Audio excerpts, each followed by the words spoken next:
دیکھیں استغفار کا مطلب ہے مغفرت طلب کرنا. تو جب بھی کوئی شخص اللہ سے معافی مانگتا ہے کہ اللہ میرے اس جرم کو معاف کر دے تو اس کو استغفار کہا جائے گا. اور توبہ ایک شرعی حکم ہے، جب تک اس کے کچھ ارکان ہیں، جب تک وہ پورے نہیں ہوں گے تو اس عمل کو توبہ نہیں کہا جائے گا. توبہ کا مطلب ہوتا ہے جس 3 کام اگر آپ کر لیں تو وہ تینوں کاموں کا مجموعہ توبہ کہلاتا ہے. سب سے پہلے جس گناہ سے آپ توبہ کر رہے ہیں اس گناہ کو چھوڑ دیں آپ. نمبر 2 کہ آپ کو جو ماضی میں آپ گناہ کر چکے ہیں اس پر آپ کو ندامت ہو کہ کاش میں یہ گناہ نہ کرتا. اور تیسری شرط اس میں یہ ہے کہ آئندہ عزم کریں کہ یہ گناہ آپ نہیں کریں گے، یہ اللہ سے ایگریمنٹ کریں، معاہدہ کریں دل سے کہ میں یہ گناہ آئندہ نہیں کروں گا. تو جب یہ 3 ارکان پائے جائیں گے تو اس عمل کو توبہ کہا جائے گا جو ایک شرعی حکم ہے، اور اس پر اللہ کا وعدہ ہے کہ میں اس گناہ کو معاف کروں گا چاہے ہزاروں مرتبہ کیا ہو وہ گناہ. لیکن جو بھی شخص بھی توبہ کرے گا ماضی پر ندامت فی الحال اس کو چھوڑ دے، آئندہ نہ کرنے کا عزم کرے تو یہ عمل توبہ کہلاتا ہے. جب توبہ کرے گا تو استغفار کا سادہ مطلب ہے کہ اللہ سے معافی مانگنا. تو ظاہر ہے جب استغفار گویا توبہ کا جو ہے ایک حصہ ہے کہ 3 شرطیں تھی نا کہ آئندہ نہ کرے اور ماضی پر اس کو ندامت ہو اور اس وقت اس گناہ کو چھوڑ دے. تو ان 3 ارکان کے ساتھ جب وہ اللہ سے معافی مانگے گا تو اس معافی مانگنے کے عمل کو استغفار کہا جاتا ہے. تو اس سے پتہ چلتا ہے کہ استغفار حقیقی معنی میں جب مؤثر ہے جب اس کے ساتھ توبہ بھی ہو.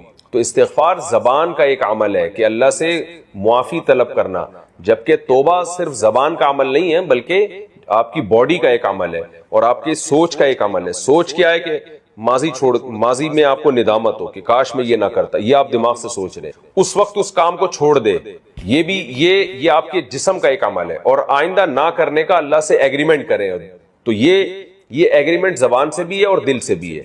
تو یہ، اور جبکہ استغفار زبان کا ایک عمل ہے، معافی مانگنا، کسی سے ایکسکیوز کر لینا. جب ہم نارملی بھی لوگوں سے معافی مانگ رہے ہوتے ہیں نا، تو اس لیے استغفار اگر توبہ کے طریق پر ہوگا تو اس میں اللہ کا وعدہ ہے کہ میں معاف کروں گا، اور اگر توبہ کے طریق پر نہیں ہے تو پھر وہ ایک استغفار ہے. تو اللہ اگر کسی کو معاف کر دے تو اس کی مرضی ہے، معاف نہ کرے تو استغفار کا بہرحال پھر بھی فائدہ ہوتا ہے. کم از کم آپ ایک معذرت تو کر رہے ہیں نا اللہ تعالیٰ سے، ایک دعا تو مانگ رہے ہیں کہ اللہ میرے ان جرموں کو اور میرے ان گناہوں کو معاف کر دے. بار بار گناہ بار بار توبہ.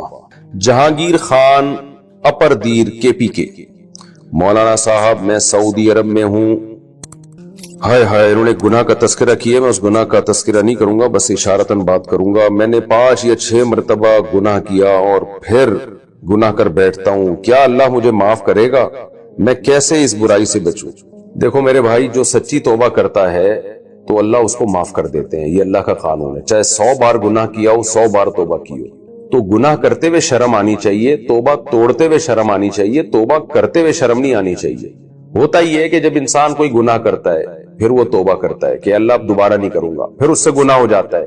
جب دوبارہ گناہ ہو جاتا ہے تو پھر وہ توبہ کرتا ہے کہ اللہ اب نہیں کروں گا، میں وعدہ کرتا ہوں. دل میں نیت بھی ہوتی ہے کہ نہیں کروں گا. پھر جب دوبارہ گناہ ہو جاتا ہے تو پھر وہ کہتا ہے یار کیا فائدہ بار بار توبہ کرنے سے، گناہ تو مجھ سے ہو جاتا ہے. یہ شیطان ہے. شرم آنی چاہیے توبہ توڑتے ہوئے، وہاں شرم نہیں آ رہی، توبہ کرتے ہوئے شرم آ رہی ہے. تو یہ شیطان نا غلط رخ پہ لے کے جاتا ہے انسان کو. ایک ہی چیز جو گناہ سے بچا سکتی تھی وہ توبہ تھی، شیطان وہ توبہ چھڑوا دیتا ہے کہ کیا فائدہ ایسی توبہ کا کہ آپ توبہ پہ قائم تو رہتے نہیں ہیں. تو ہونا یوں چاہیے کہ جب گناہ کی طرف جائیں تو پھر آپ بولیں کہ کیا فائدہ ایسی توبہ کا کہ تو توبہ پہ قائم تو رہتا نہیں ہے اور گناہ کر لیتا ہے. تو یہ سوچ کے گناہ سے بچائیں اپنے آپ کو. اب گناہ اگر ہو گیا تو بھئی توبہ تو کرنی ہے، کیونکہ جہنم کی آگ تو برداشت نہیں ہو سکتی نا. یا آپ نے کمپرومائز کر لیا کہ چونکہ میں بار بار گناہ کر رہا ہوں اب میں نے جانا جہنم میں، تو جہنم کی آگ برداشت نہیں ہو سکتی. 100 بار گناہ ہوا ہے تو 100 بار توبہ کریں. اللہ سے بولیں کہ اللہ میں نہیں اس پہ، میں دوبارہ توبہ کریں. وہاں سعودی عرب میں بڑے علماء جو بزرگ علماء ہیں، جو نیک پرہیزگار ہیں، عرب ہوں، ان کی صحبت میں جا کے بیٹھیں، یا کوئی انڈیا پاکستان کے علماء ہوں جو نیک بزرگ ہوں، ان کی صحبت میں جا کے بیٹھیں، تبلیغ میں وقت لگائیں. تو اس سے انشاءاللہ آپ کے دل میں برائی آہستہ آہستہ یہ برائی ختم ہو جائے گی. تو اس لیے اللہ نہ کرے پھر بھی ہو جائے تو رونا اللہ کے سامنے گر گڑانا ہے. اور گناہ کا جب خیال آئے تو یہ سوچا کریں یہ جو تو بار بار توبہ توڑ رہا ہے نا، اس سے دل میں سیاہی پیدا ہو جائے گی، توبہ کی توفیق ہی ختم ہو جاتی ہے بار بار گناہ کرنے سے.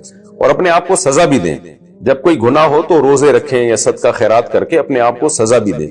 تو میں بھی اللہ سے دعا کرتا ہوں جو بھی گناہ کسی کی بھی زندگی میں ہو، اللہ سب کو سچی توبہ کی توفیق نصیب فرمائے۔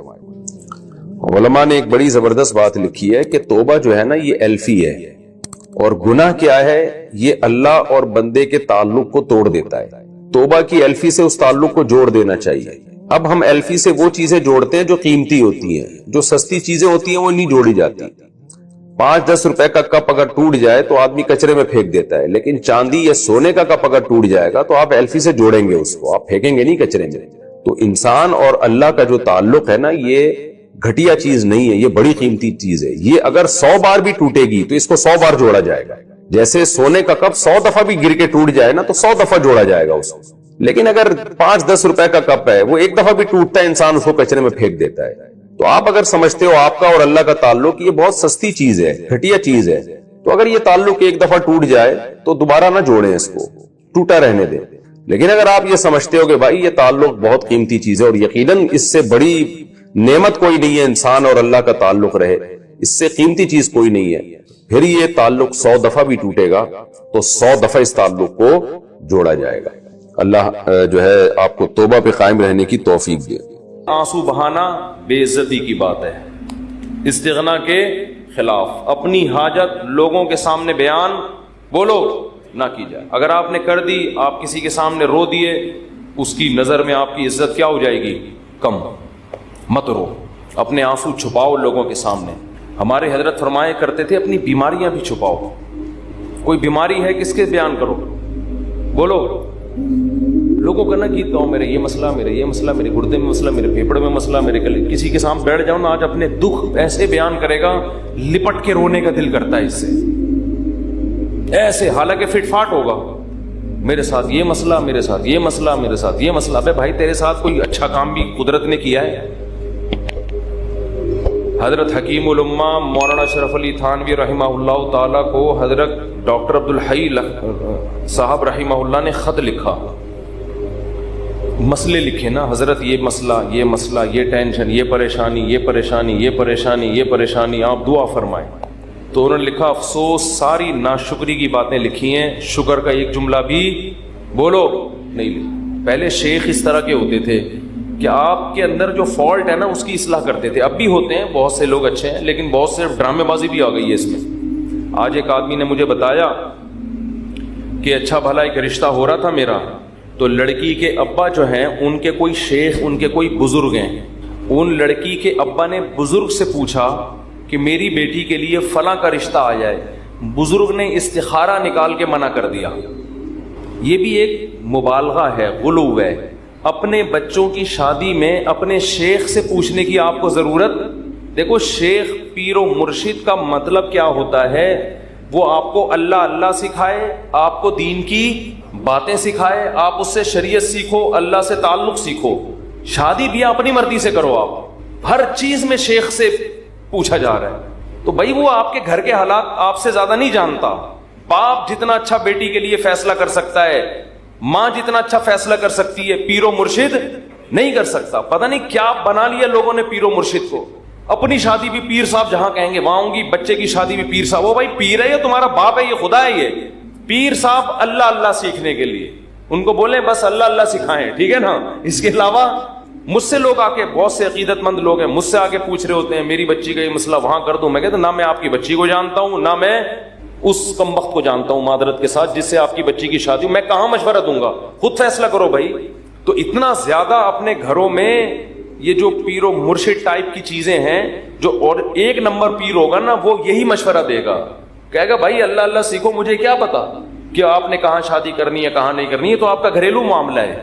طلاقیں دے رہے ہیں پیر سے پوچھ کے، طلاقیں کس سے پوچھ کے دے رہے ہیں؟ پیر و مرشد سے پوچھ کے۔ تو کہاں سے کہاں بات چلی جاتی ہے۔ تو میں یہ عرض کر رہا تھا، دیکھو مخلوق کے سامنے رونا، رو لیتا ہے انسان، کبھی پریشان ہوتا ہے تو رو لیتا ہے، ہر ایک میں توکل برداشت ایک جیسی نہیں ہوتی، لیکن اللہ کو مخلوق کے سامنے رونا پسند بولو نہیں ہے۔ میری عادت ہے، میں اپنے بھی کچھ معمولات کبھی کبھار بتا دیتا ہوں۔ کبھی اللہ نہ کرے کوئی بیماری آئے، اللہ نہ کرے، تو میں کبھی دعا کی درخواست بھی مسجد میں اعلان نہیں کرواتا۔ جیسے 8-10 سال پہلے مجھے ملیریا ہو گیا تھا، کافی بھی رمضان میں ہوا, کافی بیمار ہو, ملیریا بھی اپنی حماقتوں سے ہوا, احتیاط نہیں کی اور ہو گیا تو بھی ٹیسٹ نہیں کرایا. فنٹر گیری چل رہی تھی اس وقت, تھوڑی انسان در اور ینگ ہوتا ہے تو فنٹر پنا اس میں زیادہ ہوتا ہے. ٹیسٹ کروا لیتا, ٹائم پہ علاج ہو جاتا تو مسئلہ نہیں بنتا. بخار ہوا, اتر رہا ہے, چڑھ رہا ہے بخار, فنٹر گیری میں ہی ہم زندگی گزار رہے ہیں, وہ بہت ہی خطرناک ہو گیا. یہاں مؤذن, میں مارکیٹ سے شارٹ ہو گیا, 10-12 سال پرانی بات ہے. مارکیٹ سے جب بھی کوئی چیز شارٹ ہوتی ہے جو ہر وقت اویلیبل ہو تو لوگوں کو ٹینشن ہوتی ہے. مؤذن صاحب نے یہاں اعلان کر دیا, امام صاحب کی طبیعت بہت خراب ہے, تمام حضرات سے دعاؤں کی درخواست. میں نے مؤذن صاحب کی کھچائی کی, میں نے کہا میں نے آپ کو کہا ہے کہ آپ پبلک کو بتائیں کہ امام صاحب کی طبیعت خراب ہے, کیا ضرورت ہے شور مچانے کی. طبیعت کا ٹھیک ہونا, طبیعت کا خراب ہونا, یہ سب چیزیں نیچرل ہیں, نارمل ہیں. کبھی ٹھیک ہوگا, کبھی خراب ہوگا, کبھی مرے گا, کبھی جیے گا. ہر چیز کی مسجد سے اناؤنسمنٹ. پھر لوگوں کے فون آنا شروع, سنا ہے آپ بیمار ہو گئے, وہ ایک درد سر بن جاتا ہے انسان کے لیے. صرف ان لوگوں کو انسان بتا دے, اپنے چند بزرگوں کو جن سے اسپیشلی دعا کی درخواست کی جا سکتی ہے. بھائی طبیعت خراب ہے, آپ سے کہہ رہا ہوں کہ آپ میرے لیے دعا کریں. شور مچانے کی, لوگوں میں پبلش کرنے کی اس کو کی ضرورت نہیں ہے. یہ اللہ کو پسند نہیں ہے یہ عادتیں.